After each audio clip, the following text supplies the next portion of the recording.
Arsène Lagriffe, hors la loi. Chapitre 6. Au manoir, Madame Cheddar avait quelques problèmes avec Laure et Lady Toffly à propos d'un chapiteau. « Hors de question qu'il reste ici !» s'exclama Lady Toffly. « Il fait de l'ombre à mes bégonias.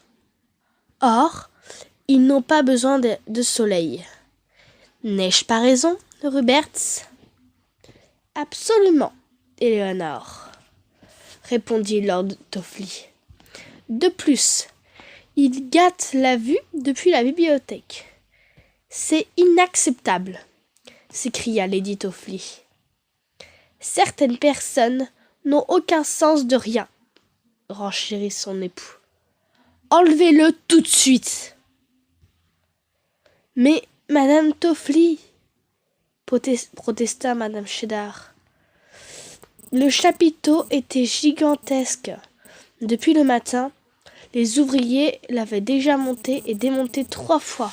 Ils étaient épuisés. « Vous aviez approuvé cet emplacement ?» insista Madame Cheddar.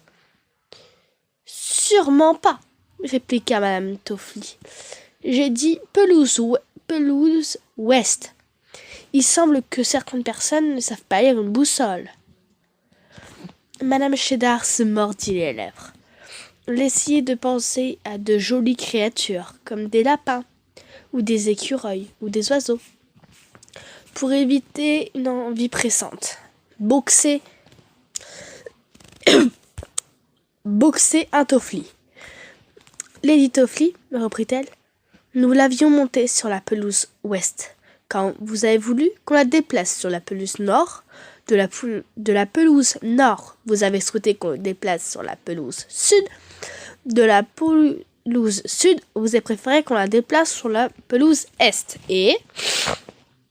eh bien, ça ne va toujours pas !» Lady Toffly jeta un regard furieux aux ouvriers et reprit son souffle. « Dites-leur de s'activer et de se déplacer et de le déplacer à nouveau. »« Feignant !» grommela Lord Toffly en asseyant sur sa canne-siège.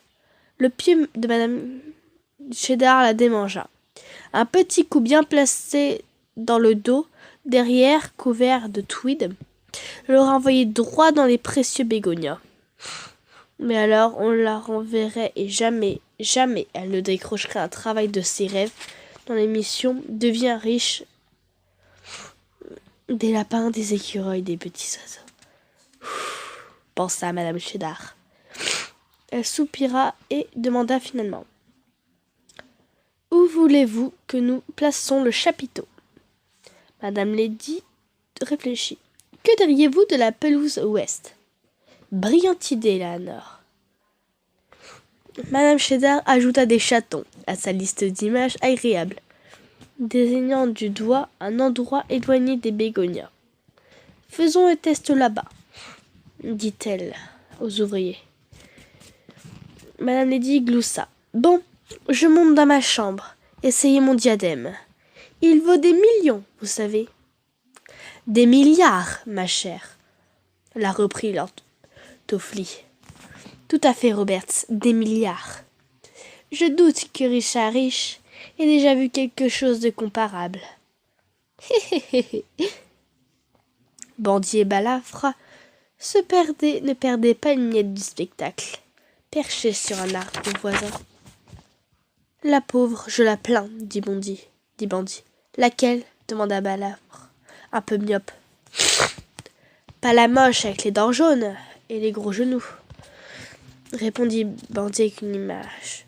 « La deuxième, celle que l'on a vue l'autre rue des Fleurs. Elle a l'air gentille. »« Gentille ?» cria Balafre en ébouriffant ses plumes. « C'est une humaine. Tous les humains sont des monstres, des tueurs de pie. C'est Jimmy qui l'a dit. »« Je sais, mais... »« Tu oublies Crochu ?» siffla Balafre. « Et Gaulerie !»« Et Pingouin !»« Non, mais ce n'est pas elle qui les a tués. » objecta Bandit. Elle aurait pu, dit Balafre. De toute façon, un humain, c'est un humain. Il donna un coup de bec à Bandit. Cesse de jacasser. Concentre-toi sur la mission. J'ai hâte de dire au boss à quel point le diadème est précieux. Balafre regloussa doucement. Ces snobigards de Lady et Lord Toffli vont en tomber malades quand il aura disparu. Et elle a dit qu'elle montait. On va jeter un coup d'œil, demanda Bandit. Elle n'a rien vu de bon. Je n'ai encore rien vu de brillant depuis le début de la journée. Il observa l'immense manoir. Les deux pies avaient passé la journée à voler de fenêtre en fenêtre, sans entrevoir le moindre trésor. Chez des gens si riches, Bandit s'attendait à plus de choses étincelantes, à moins de livres poussiéreux que de meubles miteux. Balafre accepta. Pourquoi pas? Les chambres sont là-haut. Les pies volèrent jusqu'au toit et redescendirent sur le rebord d'une fenêtre. « Regarde, elle l'a sur la tête !» s'écria Bandit avec délice. Lady Toffli dansait à travers la pièce. Elle tenait un petit miroir et ajustait son diadème. « Qu'est-ce qu'il brille !» soupira Bandit. Il est ravissant, charmant, éblouissant, s'exclama Balafre. Émus, les deux pies se serrèrent l'une contre l'autre. Oust, allez-vous-en! La fenêtre était brusquement ouverte et Lady Toffli les menaçait d'une pantoufle. Fichez le camp, horrible chose! Puis elle se pencha vers les jardins. Roberts, où es-tu?